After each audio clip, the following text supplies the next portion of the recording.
The Joe Rogan Experience. Do you cry ever?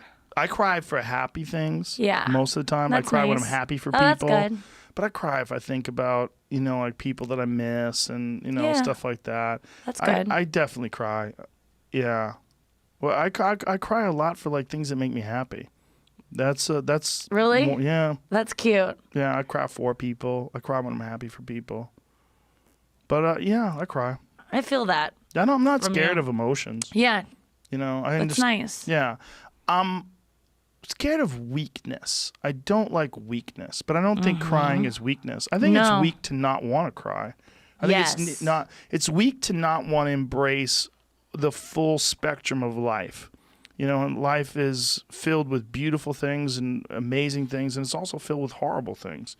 Like, they're all there. And to deny that, I think, is to deny reality. And that is to be delusional. I'm afraid of being delusional more than I'm afraid of crying. I think it's really important that you just said that you cry and you think it's important. Because I think so many people that listen to you do not. So many men don't cry, Joe. You know that.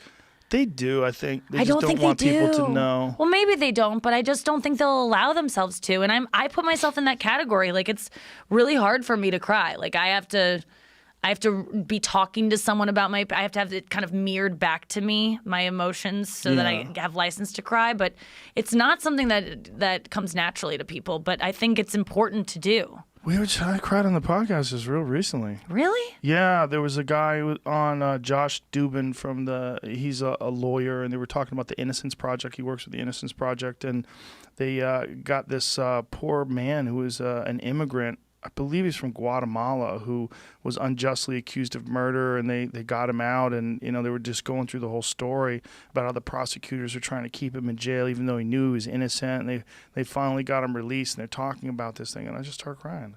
Yeah. And this poor guy is thinking about this guy who like makes his way to America to try to do better for himself, and it winds up getting caught up in this fake murder accusation, and yeah, I cried about that.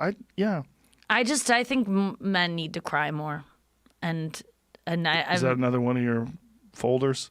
Yeah, like men crying, and then I'm seriously turned on by men crying. I love it.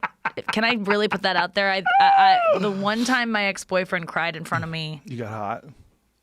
I was blowing him while he was like still, like sniffling, like still. His tears were like hitting me on the head. I'm not joking you. I felt so inappropriate doing it, but I was like, this is so hot that you are opening up and you are emoting, and that I don't have to deal with these feelings in another way, which is you being mad at me or you like bottling up your anger. I mean, these feelings have to come out somewhere. It just was so erotic to me to see a guy like so sensitive.